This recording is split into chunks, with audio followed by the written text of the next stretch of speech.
AI Slop is killing us and AI also slop this. is saturating the internet, and things are becoming dramatic pretty quickly.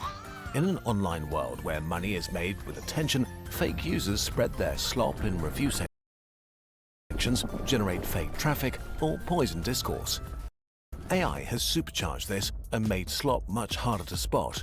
Today, about half of internet traffic is bots. The majority of them are used for Half of them, really? destructive purposes.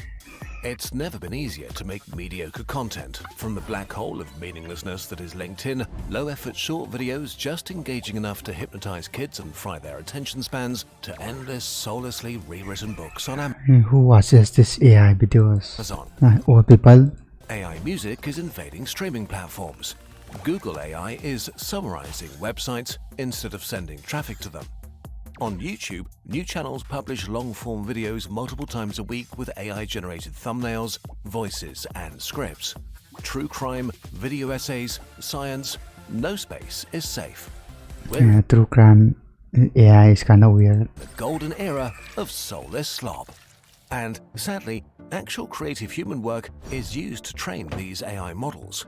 Every Reddit comment, original YouTube video, or human drawing on DeviantArt has been sold out to the AI companies, or straight up stolen by them, without attribution or payment to the actual creators.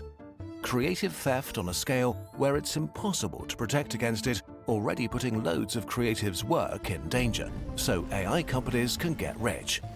While this is sad and frustrating, what's even worse is that generative AI truly has the potential to break the internet irreversibly by making it harder and harder to tell what's true. At first, AI looked great. A Kurzgesagt script starts with basic research that's turned into a script and then fact-checked in depth by 2 to 3 people. We try to confirm our info with what we deem trustworthy, ideally first-hand sources, ideally papers. Then we get 1 to 3 experts for input and critique.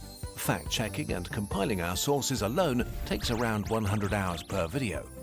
Of course, we make mistakes or oversimplify, and you can disagree with our conclusions. It's unavoidable. We're only Isn't there some sponsors? Bill human Gates after all. sponsors or something? But it is fair to say that our process is extensive, and after a decade, we know what we're doing. When AI appeared, we were very excited. A mechanical brain able to super quickly collect information. So we went to work, and it looked amazing. And then we started fact-checking. We didn't expect it to be perfect, but it was way worse than we thought. Confidently incorrect. AI is so bad at this. We'll summarize and generalize our experiences over multiple projects and months condensed into one fake project. A video about why brown dwarfs are the worst and should be ashamed of themselves. So we got all the pro accounts of all the AI models and got to work, using deep research tools to create a summary and overview of all the information about the failed stars brown dwarfs. And wow, it was great! Dozens of pages of outlines with unique information nuggets and links to sources. Then we started to look deeper. More than 80% of the info and factoids were pretty solid, and we could 20% fake news. reconstruct where they were from: Wikipedia, papers, legit articles. What about the rest? It was great stuff, like the speed of brown dwarf superstorms, the nature of their insides, or how disappointed their mums are. But we couldn't find where the AI got this info from, which is not automatically a bad sign. After all, the models contain pretty much all the internet and books ever written. So we asked experts for input, and they flagged the exact same facts, even asking where we found it. To fulfill its goal to make us happy, the AI had invented or extrapolated information to make brown dwarfs more interesting than they really are. Like a bad journalist making up Sometimes AI is just making up stuff details to make a story hit harder from unreliable reporter. or fit a narrative. Now we wanted to know more and And they have to respond, so they make mistakes. dove in deeper, reading the seemingly more solid sources the AI had given us in full. One was an article from a news site written by a human journalist. Or was it?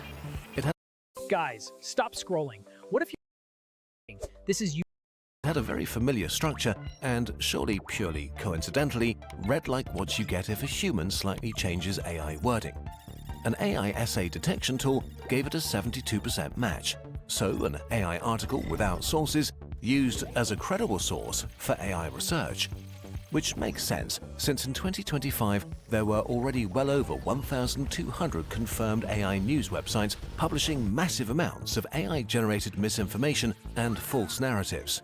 This mix of correct, dubiously sourced and straight-up made-up information also leads AI to present really shoddy So AI takes report from the AI news. conclusions that sound strong or novel but are often half-truths or misrepresentations. Oh well. We salvaged what we could and went back to the drawing board. And after a few weeks, it happened. By pure stupid chance, we saw a brown dwarf video popping up by a relatively new channel. It had hundreds of thousands of views and was pretty good, nice footage, great editing. But we'd seen the structure and rhythm before, and would you look at that? It contained all the brown dwarf facts we'd flagged as unreliable or straight up made up by AI. This is where the death of the internet begins. Now, there's a proper source of brown dwarf misinformation online. When the next AI repeats the same research, it will find a transcript from a video with a lot of views. The misinformation is now true. It will spread. And then keep From spreading. before AI, it was pretty hard to find the origin of facts that sound great but are not true. Just watch our video about a 100-year-old lie. As AI use goes on, it may become impossible to know what's true or not. The most corrosive lie. The problem with AI is how trustworthy it seems, how it's correct enough to seem super smart, and how incredibly confidently incorrect it is. Casually lying to your face, often very subtly. When you catch it lying, it immediately admits it, vows to never do it again, and then it does it again.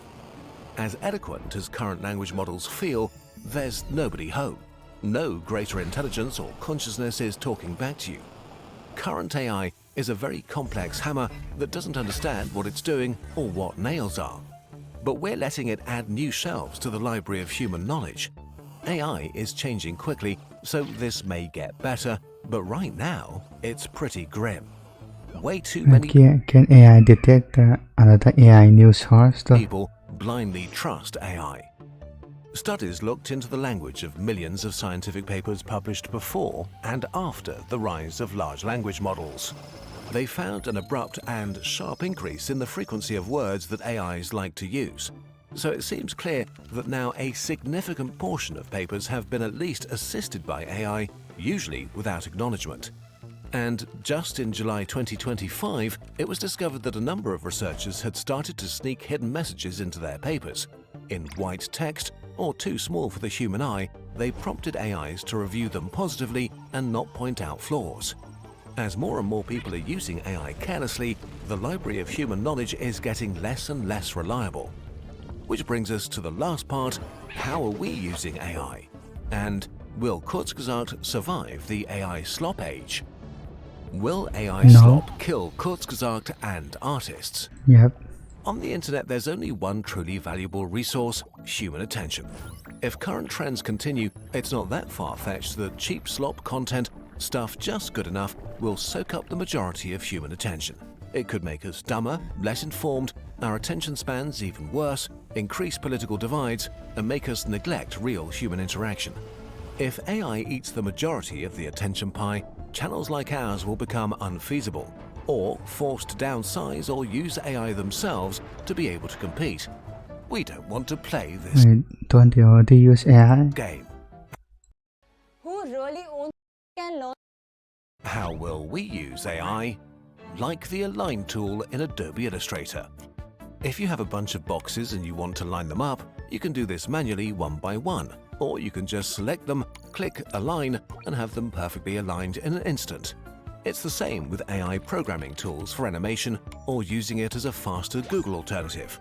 AI is a helpful tool, but the creativity and integrity is still ours. So, dear Wait, so is every video editor AI then? Internet, here is what we're offering to you. Kurzgesagt is made by humans for humans, and it will remain that way. We'll produce well-researched content and invest a lot of time and our human creativity thanks. in our illustrations and animations. Put our creative soul into our work. We'll continue to fact-check and discuss our research with human experts to give you the most trustworthy information that we can. When we make mistakes, they will be our mistakes. We would rather quit than make AI slop. Okay, that's a good video, I guess. It's all advertised.